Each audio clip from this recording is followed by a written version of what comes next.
Hola,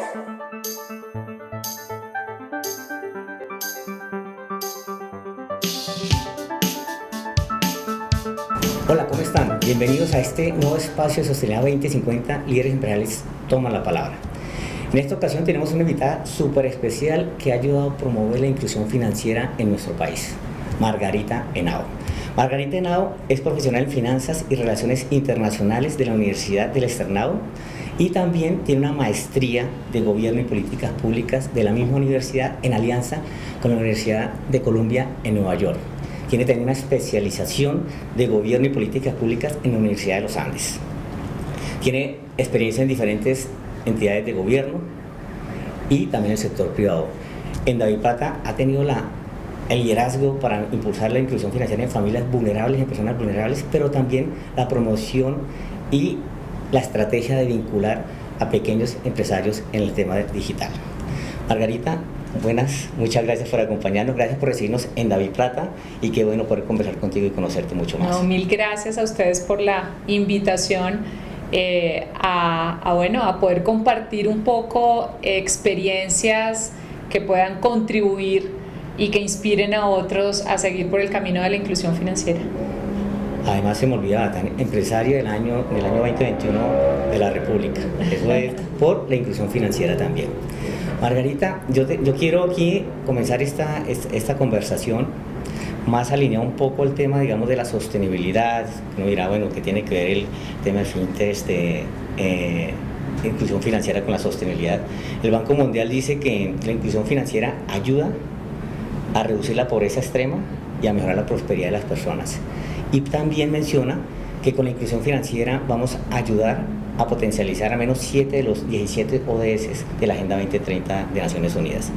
Entonces, quiero, para que la gente conozca mucho más sobre DaviPlata, cuéntanos la historia de DaviPlata. ¿Cómo nace DaviPlata? Que además nace en el año 2011.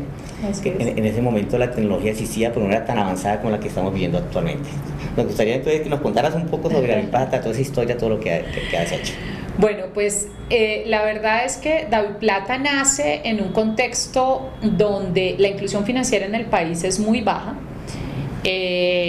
donde la penetración de la banca también estaba en unos indicadores bajos en términos de cobertura a nivel nacional, y también en un contexto donde la tecnología apenas estaba llegando. Estamos hablando, en ese momento no existían los teléfonos inteligentes, en ese momento teníamos mucho los teléfonos básicos estilo Nokia 1100, que era con los que nos movíamos todos en esa época, y lo digo porque ese es un emblemático. Que además le duraba la pila un montón. Y cuando nosotros estábamos en esa época, había experiencias de otros países. Yo en ese momento no estaba en Davivienda, yo estaba en Asobancaria, y empezamos en un estudio y en un descubrimiento, digamos, en general con la industria, de ver qué era lo que estaba pasando en otros países. Y lo que veíamos era que, por ejemplo, en África estaban dándose saltos muy importantes para poder generar el movimiento de dinero entre celulares. Pero ese fue un tema comandado por las telco. En ese momento las telco usaron uno de los canales que tenían, canal técnico, que no eran los tradicionales que conocemos, se llamaba USSD, eso es un tecnicismo, pero era muy importante porque eso permitió que Em-Pesa, GCash pudieran tomar la delantera realmente en el envío de dinero a través del celular. Lo interesante fue que para Colombia estábamos viendo cómo se podía hacer, y fue muy interesante ver que la industria financiera fue la que jaló el desarrollo realmente de eso para traerlo acá. Veníamos de la época de las pirámides, de una época muy convulsionada en el país, Sí. Y la verdad fue que se tomó un poco como las responsabilidades del sistema financiero de decir, bueno, aquí hay que hacer algo, vamos para adelante. Y Davivienda en particular tomó la delantera creando un producto que fue desde sus inicios innovador. y lo que hizo fue a través del celular poder vincular a alguien al sistema financiero.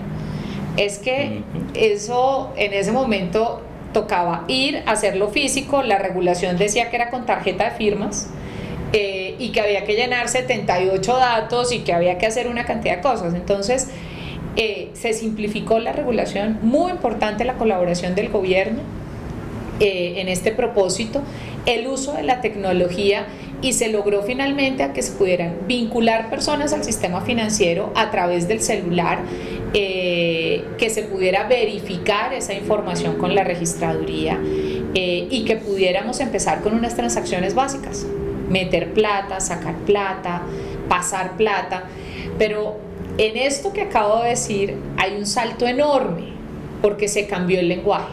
Entonces lo que se hizo en su momento fue todo un estudio antropológico para decir cómo habla la gente, por qué están lejos del sistema financiero, cuáles son las barreras. Entonces había por lo menos 3 barreras fundamentales en ese momento: costo, lenguaje, cobertura. Era básicamente lo que marcaban las barreras que estaban en su momento. Costo, este fue el primer producto que salió gratuito en el sistema financiero, rompiendo un poco los esquemas. 2, logró obviamente eliminar barreras de cobertura, porque el celular solo se necesitaba que tuvieras conectividad, de resto lo vas a hacer desde cualquier lugar del país, y se aprovechó otra regulación que existía y se montó toda la red de corresponsalía bancaria. Entonces se podía encontrar, digamos, ya un lugar en donde sacar plata y meter la plata, pero empezar a manejarla a través del celular. Los giros empezaron a hacerse no sabiendo el número de la cuenta, la cédula, haciendo preinscripción, sino simplemente sabiendo el número del celular. Entonces en ese momento, 2011, es una disrupción en el mercado, pero es una disrupción que usa la tecnología con un propósito, y eso es lo que marca la diferencia en Davivienda. Y Margarita, porque a veces uno habla de corresponsales no bancarios y la gente lo ve como sencillo. No, en la ciudad es muy fácil, en los territorios donde el corresponsal no bancario es el tendero donde va todo el mundo a hacer mercado, a comprar las cosas. Esos son los aliados estratégicos, y llevar esa responsabilidad no es fácil, porque es manejar efectivo, y la tecnología ayuda a minimizar esos riesgos también. Claro, en este momento, ahorita tenemos redes de corresponsalía que usamos todos los bancos, redes de terceros que están por todo el país y que vieron también, digamos, una forma de impulsar también, y han crecido múltiples negocios. Pero lo que hicimos en ese momento con un aliado que también en ese momento apenas arrancaba, y que la red que tenía era venta de minutos, por ejemplo. Nuestro aliado en su momento fue Punto Red, que en ese momento se llamaba ConexRed, y lo que hacía era vender minutos, era tiempo al aire en las tiendas. Cuando entra Daviplata, se le dice: oiga, ¿por qué no es nuestro primer corresponsal bancario?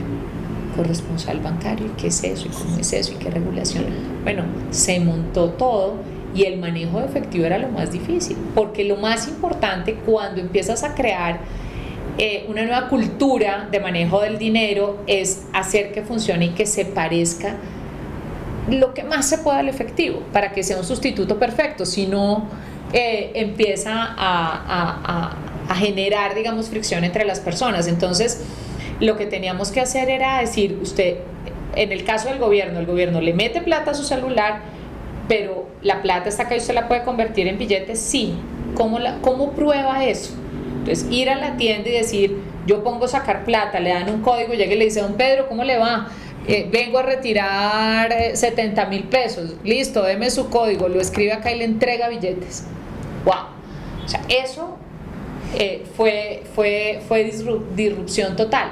Pero cuando entrabas al cajero sin tarjeta, hacías lo mismo, metías un código y te botaba billetes, decías: ¡wow! O sea, todavía hay personas que pasados 12 años se sorprenden de uno y dice: entras a un cajero sin tarjeta, pero ¿y eso cómo pasa?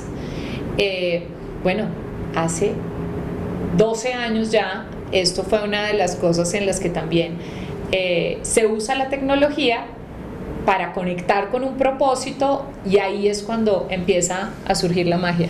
Yo quiero que aquí empecemos a concatenar muchas cosas, porque fíjate que el Foro Económico Mundial y nuestra casa matriz, el World Business Council, habla de 3 desafíos globales: emergencia climática, pérdida en la naturaleza, biodiversidad, y el tercero, que se llama desigualdad. Sí. Y esa desigualdad tiene que ver mucho con el tema de inclusión financiera, porque eso genera. Pero nosotros también vemos que la forma de llevar esto a escala se requiere, que tu perfil lo dice muy claro, es esa experiencia pública, ese relacionamiento con los gobiernos, que es una forma también de llevar a escala, porque la desigualdad, si la vamos, hay que hacerla entre todos. El gobierno es un actor fundamental en la alianza estratégica con el sector privado. ¿Cómo va a ser el relacionamiento con el gobierno? ¿Cómo abordamos este tema de la biplaca? Porque muchas transacciones necesita el gobierno también hacer en territorios. Pues realmente yo soy una convencida, un poco las mediciones que se han venido haciendo por diferentes organismos internacionales, y como bien lo mencionas, la inclusión financiera ya empieza, digamos, desde hace un tiempo empieza a ser demostrado que tiene una incidencia en reducción de la pobreza, lo cual es uno de los objetivos de los ODS, pero también en reducción de la desigualdad, pero también en elementos que contribuyan a la equidad de género. Entonces, ahí que he nombrado 3, digamos, un poco para arrancar, lo que nosotros tenemos es esa posibilidad de usar una política pública del gobierno, como eran las transferencias monetarias, y poder canalizarlas a través de instrumentos que no fueran solo el efectivo, sino que permitieran una ruta distinta, una ruta de inclusión financiera, empieza a hacer la diferencia. Cuando nosotros vemos, por ejemplo, cómo la inclusión financiera, al entregarla el dinero en un instrumento financiero, y de ahí que se puedan hacer diferentes transacciones de manera gratuita, disminuye inmediatamente los costos de transacción. Los costos de transacción de los que habla Nord y todos los institucionalistas siempre están muy vinculados a eso que las personas hacen, pero que le generan un sobrecosto. Coger el transporte, dedicar parte de su tiempo, dejar encargados entonces los niños a alguien que se lo cuide para poder ir a hacer algo. Lo que le cuesta pagar un servicio público, hacer un giro, poder acceder a diferentes servicios, eso en conjunto tiene una cantidad de costos que en principio parecen invisibles, pero que están. Cuando los logras poner de una manera donde le facilites desde el celular todo eso, empiezan a eliminarse y esos costos empiezan a ser 0, y esos costos que son 0 al final son un ingreso que tienen las personas adicional, o un no gasto, como se quiera ver. Entonces, cuando viene un poco esa forma de verlo, vemos cómo la inclusión financiera, si luego le empezamos a generar instrumentos de ahorro y terminar posteriormente en crédito, pues genera una ruta que realmente es la que hace un círculo virtuoso. Pero mira que es muy interesante cuando uno ve la historia, ya voy a decir hace 20 años, ya antes decía 15, pero hace 20 años cuando se hablaba de inclusión financiera, siempre se arrancaba por el crédito. Siempre. Así es. Todos los organismos internacionales decían crédito y ahorro. Todavía, si tú ves los grandes esfuerzos a nivel mundial en cooperación internacional, en todo, siempre están amarrados a ahorro y crédito. Una cuenta de ahorro y el crédito. Pues resulta que, y yo recuerdo aquí, y aquí voy a mencionar a una persona que además de ser muy importante en mi vida, es una gran mentora, pero con ella discutíamos, que es María Mercedes Cuellar, que fue mi jefe en la asociación bancaria. Discutíamos que la ruta de la inclusión, que era como, nosotros la pintábamos como una escalera, y para nosotros el escalón de más arriba estaba el crédito y más arriba estaban temas de inversión, y aquí había algo de ahorro, pero el primer paso nosotros no creíamos que era ni ahorro ni crédito, sino que eran pagos. Y eso fue una discusión increíble con todos los stakeholders del momento, porque convencerlos convencerlos, no, dar la discusión de que en pagos existía un camino. Hoy es en lo que están todos. Pero además, ¿no? el modelo de negocio las fintech que están todas, digamos, todo el mundo está en el mundo de los pagos y es lo más importante. Pues es que ahí era donde estaba. Pero es que además el modelo de negocio en esa época era cuenta de ahorros y créditos. Era un negocio tradicional del sector financiero. Así es. Y ese negocio, digamos, desde ese momento, yo digo que eso es mucho más atrás, digamos, los pagos, es en lo que está la gente todo el tiempo. Si uno facilita eso, disminuye costos de transacción, empieza a generar bienestar, tiene incidencia en reducción de la pobreza y empieza a darse, digamos, también una ruta distinta. Entonces creo que ahí es donde se empieza a marcar un poco ese vínculo que mencionabas desde el comienzo, y ahorita después te cuento más cosas que ya queremos hacer, pero desde el comienzo la ruta un poco por disminuir, por apuntarle a temas de reducción de pobreza, de disminución de desigualdades, de cierre en brecha de género, por ejemplo, para nosotros fue muy importante, muy de la mano del gobierno. ¿Por qué? Porque los primeros programas que atendimos fue Familias en Acción, donde el 98% eran mujeres. Entonces nuestra base de clientes todavía, digamos, eso fue, claro, hace 10 años y fue apenas 1 millón, hoy tenemos 17, sí, pero todavía sigue siendo y sigue marcando una ruta que DaviPlata siguió, y es, digamos, centrar mucho a las mujeres, entregándoles una herramienta para darles una mayor independencia económica y poder tener también un manejo mucho más autónomo del dinero. Eso que para nosotros nos parece normal, pues claro que manejamos nuestra plata, pues no es tan normal, todavía no es tan normal en muchos territorios de Colombia, y no es normal tampoco en el sector rural, por ejemplo, y no es normal tampoco en muchas comunidades. Entonces, donde la plata la maneja el señor de la casa, y bueno, ahí yo creo que unas brechas a las que también tener la autonomía en el manejo del dinero pues ha contribuido de una manera muy, muy interesante. Ya con ese contexto que más voy a unir 2 preguntas. La primera, digamos, esa disrupción no hubiera sido posible sin el desarrollo tecnológico que tenemos, ¿cierto? Así es. Y por otro lado también, desde nuestra casa matriz, desde Secues hablamos de la visión 2050, que hablamos de 9 caminos de transformación. Uno de esos es servicios financieros. Sí. Pero para eso hablamos también de un cambio de mentalidad. Entonces, aquí yo quiero juntar, digamos, el tema tecnológico, pero también el cambio de mentalidad que logramos al interior, digamos, de Davivienda, de DaviPlata, con toda esta iniciativa innovadora, diferencial. Pero por otro lado, los clientes o los usuarios de DaviPlata también, porque en el campo uno encuentra gente que no sabe leer ni escribir, pero sabe manejar un celular, y yo creo que eso es una ventaja también para el negocio como tal. Entonces quiero que nos cuentes un poco el desarrollo tecnológico, pero también los cambios de mentalidad en los diferentes grupos de interés de DaviPlata.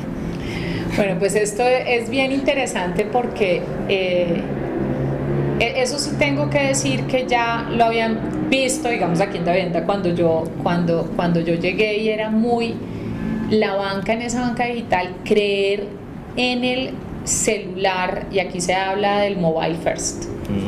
El mobile first es creer que todo se puede hacer en el celular, pero hace 12 años, pues la web era la reina digamos, de toda la transacción bancaria. Así es. Y todo se podía hacer por la web, y la web, y la web, y la web. Empezar a creer que todo se puede hacer por el celular, o sea, no, pero no todo, sí, todo. ¿Por qué? No, pues porque el celular va a seguir evolucionando, y se puede hacer por ahí. Esa decisión fue una decisión estratégica de decir solo por el celular. La tentación de tener la red de oficinas, la tentación de tener la web, la tentación de, ¿no? Es si se puede hacer esto por acá, en el móvil, solo en el móvil. Ese mandato y esa decisión estratégica fue muy importante. por una razón, y es que el móvil también democratizó una cantidad de cosas en el mundo. Así es. Y el internet democratizó el acceso a la información y una cantidad de cosas en el mundo. Tener un PC es más costoso, tener un PC es más difícil. En cambio, un celular no. Un celular arranca y se fue, digamos, en un trasegar tecnológico muy rápido, y que ha evolucionado más de una manera impresionante. Todavía falta seguir, obviamente, disminuyendo los costos de estos aparatos, pero en general hoy la gente tiene acceso al celular. Entonces, y es más al celular que a un computador. Sí. Entonces, si le quieres llegar a alguien, a una familia vulnerable, seguramente el computador lo tiene el muchacho, el niño, lo tiene en el colegio, lo tendrán los padres, digamos, o la familia en su sitio de trabajo, o en algún tema del gobierno, pero no lo tiene todo el día. En cambio, el celular sí. Entonces, tener esa claridad estratégica marcó un rumbo totalmente distinto.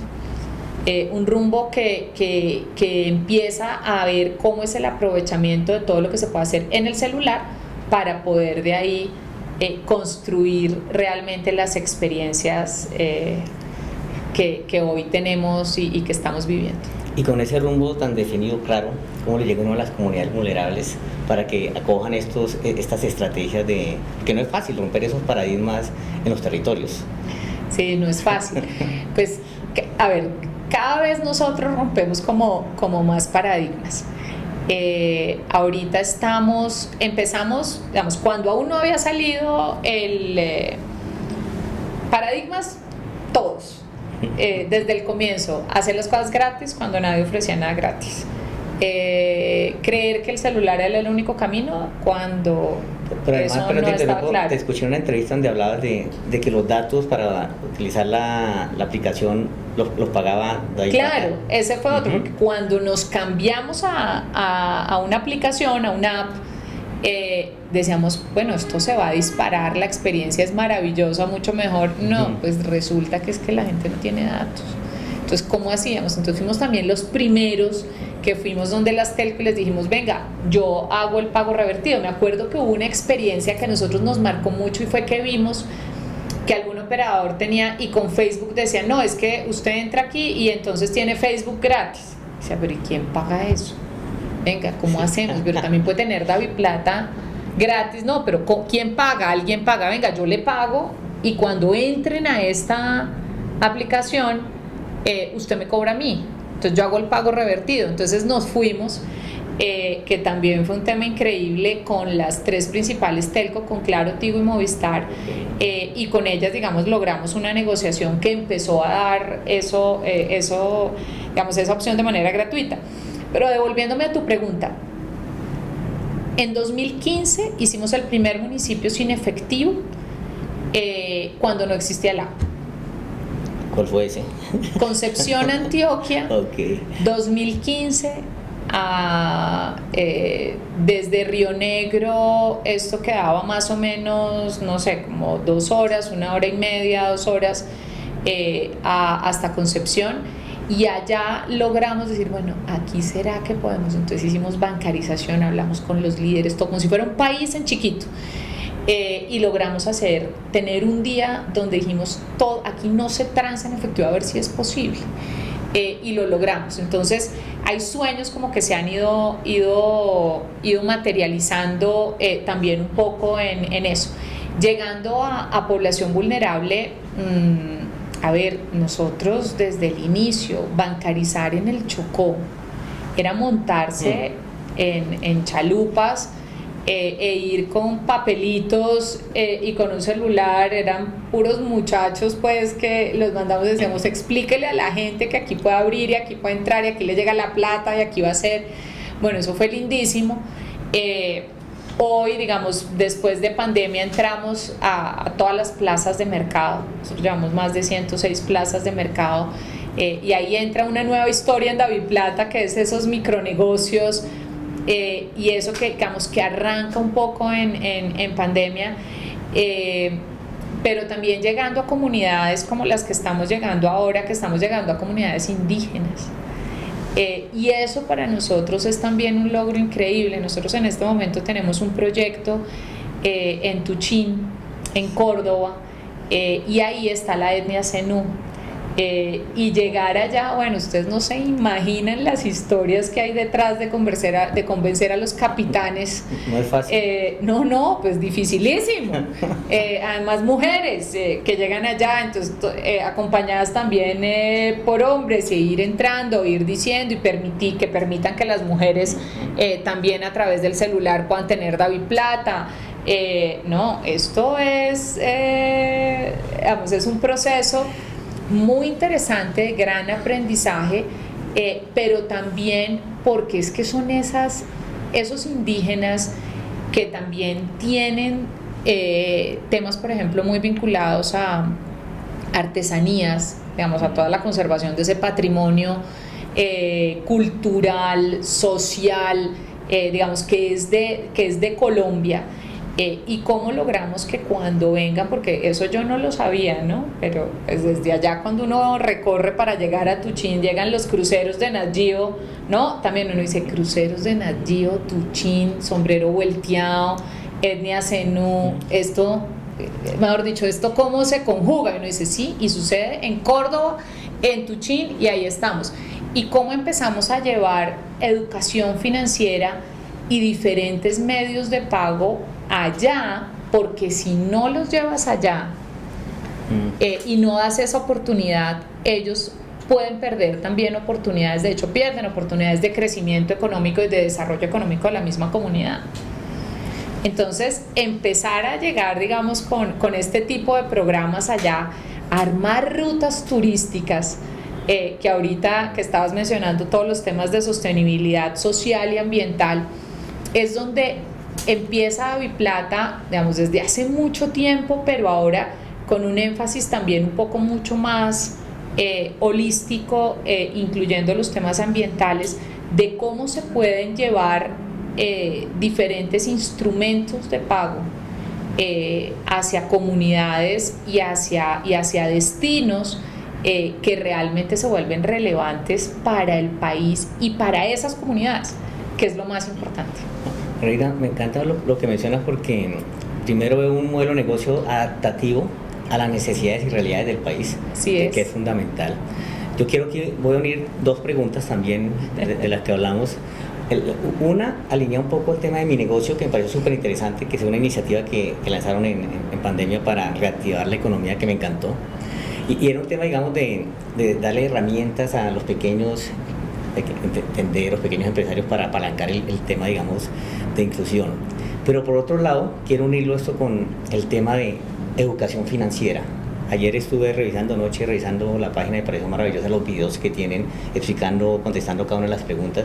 Cuéntanos cómo es el proceso, digamos, de juntar, darle una oportunidad al pequeño, pero también generar esa gestión de conocimiento para educar financieramente a los diferentes actores.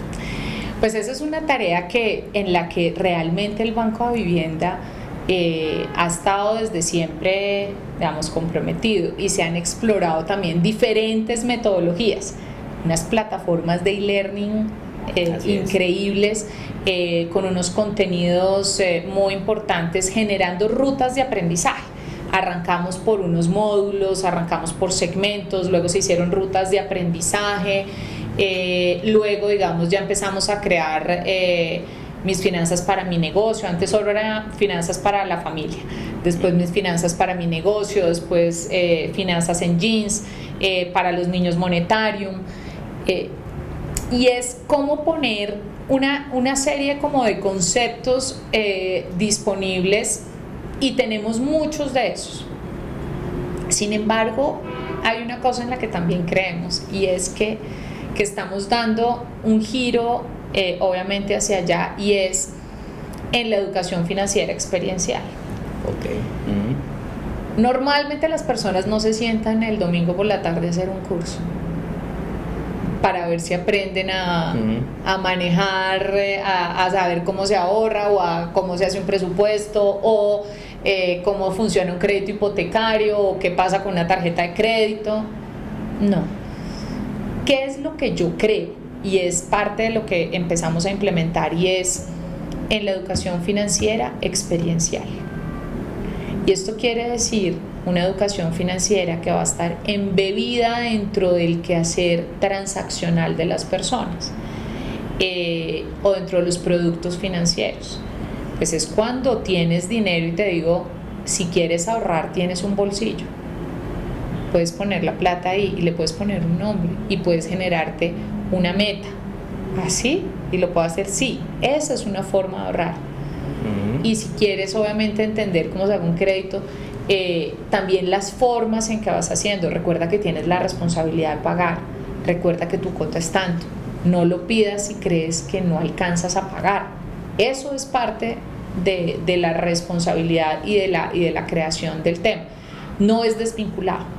Entonces estamos empezando en un trabajo de hacer unas rutas de aprendizaje inmersas dentro de la transaccionalidad, inmersas dentro de los productos, porque creemos que ahí es donde se puede impactar mucho más de forma positiva a las personas en todo ese frente de educación financiera. No, qué cantidad de casos de éxito, de experiencias. Al final te voy a preguntar que me cuentes una anécdota ya para ir cerrando. Fintech, ahora es la palabra de moda, donde finanzas, tecnología, cómo a través de la tecnología minimizamos costos en infraestructura, pero también hay que buscar un equilibrio entre ese propósito social y ese propósito empresarial. ¿Cómo buscar ese equilibrio? Porque una cosa son los accionistas, y yo digo, tenemos que hacer negocios con enfoque social, pero primero que tengan viabilidad financiera, que generen progreso social y que minimicen los impactos ambientales. Para mí DaviPlata es un negocio con propósito social, pero también tiene que tener un propósito empresarial. Cuéntanos cómo es ese equilibrio para ver la viabilidad del negocio también. Mira, hay una cosa que es muy importante, un poco para transmitir también. Creo que de las cosas más importantes que tiene DaviPlata es una junta directiva que la apoya. Me encanta. Y yo creo que la decisión viene de la visión empresarial, también de la visión y de ese propósito que tiene el Grupo Bolívar de enriquecer la vida con integridad, y cómo con Davivienda y con DaviPlata se contribuye con la inclusión financiera.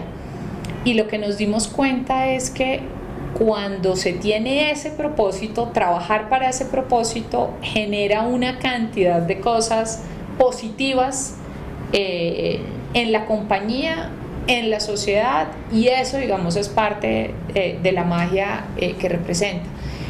El valor de los negocios, por supuesto, que tiene que ser tangible. El uso de la tecnología es fundamental. Si uno proyecta cuánto le hubiera costado a Davivienda, DaviPlata le ha traído a Davivienda más o menos unos 11.5, 12 millones de cédulas nuevas. ¿Cuánto le hubiera costado con el modelo tradicional a Davivienda tener ese mismo número de clientes, digamos, duplicarse en clientes?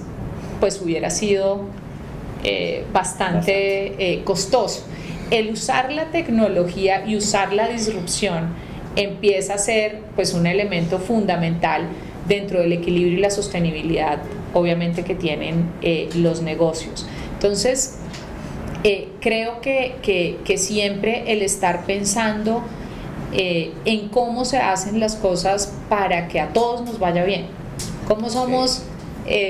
Como lo diría José Alejo, multiplicadores de lo bueno, ¿no? Entonces, José Alejo, que es como parte de la inspiración de todos, es cómo volvemos algo que definitivamente tiene que contribuir al propósito que nos inspira, pero también al equilibrio económico, también obviamente a la sostenibilidad en el largo plazo, hace que iniciativas como DaviPlata pues tengan un camino, se lo labren y bueno, tengan el apoyo de una junta directiva que jugada por completo en decir aquí estamos y tenemos una oferta de valor real para el gobierno, para la sociedad, para las personas menos favorecidas, pero también para todos al final. Si tú ves DaviPlata hoy, si lo pudiera dividir en tercios, está hoy en clientes. 30% más o menos son personas en donde estamos con el primer producto financiero y casi único producto financiero. Un 30% son comunes con Davivienda y el otro 30% tienen otros bancos y tienen DaviPlata. Entonces, cuando uno ve un poco esa composición, dice, la forma de agregar valor se vuelve bien interesante. Quiere decir que de otros bancos quieren tener también DaviPlata, sí, le ven valor a DaviPlata, y yo creo que DaviPlata lo que hace es conectar diferentes mundos y conectar comunidades con personas también de comunidades más vulnerables con personas de otros estratos y conectar a través de la tecnología,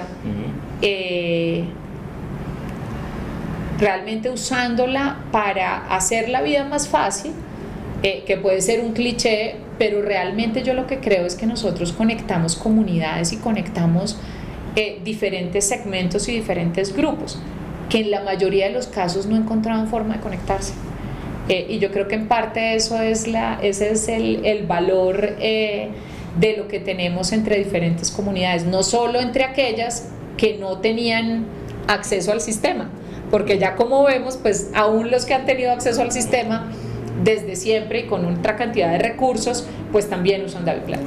Bueno, ya para ir cerrando, me encanta el mensaje, el modelo de negocio no tradicional es una excelente estrategia diferencial. No quiero meterte en líos, pero sí me gustaría para ir cerrando es una anécdota que te haya, un caso de éxito, una experiencia que te haya impactado y estamos haciendo lo que debemos hacer desde DaviPlata, o sea, la experiencia con alguna persona vulnerable, algún empresario que realmente cambiamos vidas, transformamos vidas. Y con este ejemplo, que mandemos un mensaje a los líderes empresariales del país de que es una forma distinta, pero estratégica, que mejora calidad de vida, hacemos negocios con impacto y también es un buen negocio. Pues mira, hay tal vez una anécdota y sucedió en pandemia. Bueno, hay muchas. Lo sé, muchísimas. Hay unas que son un poco más conmovedoras que otras, pero voy a citar una que fue divertida, digamos, en medio del tema, y es, de golpe empieza a circular en redes una foto de un puesto de aguacates con un letrero en cartón que decía pague aquí, se recibe DaviPlata o pague aquí con DaviPlata. Y entonces empieza a circular, y cuando la vemos, entonces alguien me la manda, me dice, ¿puedes creer ya esto en qué va? Estábamos en pandemia, pague aquí con DaviPlata. Yo decía, pero ¿y eso dónde queda? ¿Qué es esto tan espectacular? Nosotros pues siempre habíamos estado muy dirigidos hacia personas, pero no hacia pequeños negocios, porque como que los comercios, pues no había sido, los comercios era un tema como de otras áreas, digamos, voy a decirlo de esa manera. Y cuando nosotros empezamos a ver, pague aquí con DaviPlata, dije, ¿dónde estará este puesto de aguacates? Entonces empiezo y dijimos, no, hagamos un concurso para que nos ayuden a localizarlo, para saber en dónde está. Bueno, empezamos a poner y a postear dónde está. Bueno, resultó en Bogotá, en Pablo VI, en una esquina. Entonces estaba efectivamente, fuimos allá, esto era de tapabocas, de todo claro, porque la necesidad de poder decir, yo no le recibo en efectivo, cómo se lo llevo a domicilio, yo también le recibo a DaviPlata, que era como lo que ellos conocían que se podía hacer por el celular y podían seguir vendiendo, y págueme por acá y aquí le dejo los aguacates, no necesita pasarme nada, en esa angustia que estábamos todos en pandemia. Y bueno, eso fue algo primero muy bello, conocimos, digamos, a la familia, ya le pusimos un QR más bonito para que pudieran hacerlo, pero eso que empezó a pasar nos dijo, aquí hay una oportunidad linda de poder entregar y agregar valor a todos estos micronegocios, a todos estos negocios informales, porque claro, siempre vamos a los formales, los comercios siempre eran por los formales. Y te voy a dar un dato: en 40 años que lleva la industria financiera tratando de armar todo el mundo de comercios, con datáfonos, entre todos los bancos, todas las redes, todos habíamos logrado llegar a 500.000 comercios con datáfono para pagar efectivamente con tarjeta. Bueno, nosotros arrancamos y ya en este momento tenemos 2.1 millones de micronegocios en DaviPlata en un lapso de 3 años. Y entonces ahí surge mi negocio, surge, oiga, venga, no solo por eso, sino si quiere mande links de PSE para que le paguen desde la cuenta de cualquier banco, no solo por DaviPlata. ¿Qué más le ponemos? Pongámosle educación financiera. ¿Qué más le ponemos? Pongámosle catálogo para que pueda enviar por WhatsApp. ¿Qué más le ponemos? Entonces, un poco en desarrollo de eso, aquí en la estructura creamos una nueva área que se llama comercios, y empieza toda esta aventura de recorrer y de llegar a esos micronegocios. Y bueno, ha sido una experiencia en la que estamos todavía recorriendo un camino. Por supuesto, ya hay muchos jugadores, la industria se volcó también a todos estos micronegocios. El nuevo gobierno, digamos, está muy enfocado en la economía popular. ¿Qué es eso?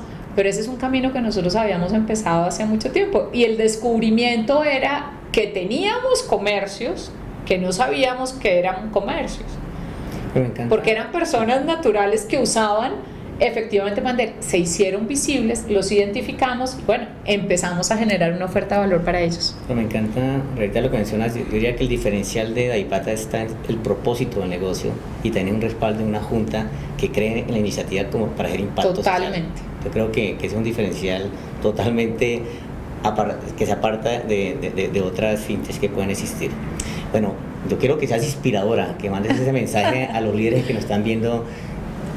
Yo siempre digo que la sociedad es la única forma de hacer negocios, pero yo creo que lo que ustedes hacen en cuanto a impacto social, en mejorar calidad de vida, en impactar a comunidades yo digo, la Colombia no solamente en las ciudades principales, la Colombia lejana de los territorios rurales, el impacto que ustedes han llegado es impresionante. Entonces, quiero que mandes ese mensaje inspirador para que los líderes digan, oiga, esta es la forma de hacer negocios saliendo del modelo de negocio tradicional. Bueno, yo tengo una invitación a todos los que nos están viendo, porque hacer empresa con propósito creo que es algo que marca la diferencia. Meterle la pasión total a algo que inspira es, yo creo, que el siguiente componente. Y el tercero es lograr tener el apoyo para poder encontrar caminos diferentes. Creo que los obstáculos siempre están. Pasar al tablero para mostrar resultados, pues siempre es una tarea que hay que hacer. Pero cuando se tiene propósito, cuando se tiene pasión y cuando se tiene visión de cambiar y de hacer algo positivo por la sociedad, todo vale la pena. Acaban de escuchar y ver a Margarita Henao, CEO de DaviPlata, una forma distinta de hacer negocios con propósito, de generar impacto, de cambiar vidas, porque realmente DaviPlata cambia vidas en las comunidades en Colombia. Yo creo que esa inclusión financiera de Margarita es espectacular y yo los invito, si ya nos vieron, que compartan este video para que más gente se inspire con esta mujer que lidera DaviPlata, una mujer inspiradora que impulsó y apoyó la inclusión financiera en Colombia. Muchas gracias, Margarita, gracias por este espacio, me encantó conversar contigo, salgo inspirado, o sea, qué apasionamiento. Me alegra. Qué apasionamiento. Importante, y cierro con esto, adaptarnos a la realidad del país y el negocio adaptarlo a esas realidades y necesidades que tiene el país. Muchas gracias, nos vemos en el próximo capítulo, muy amables.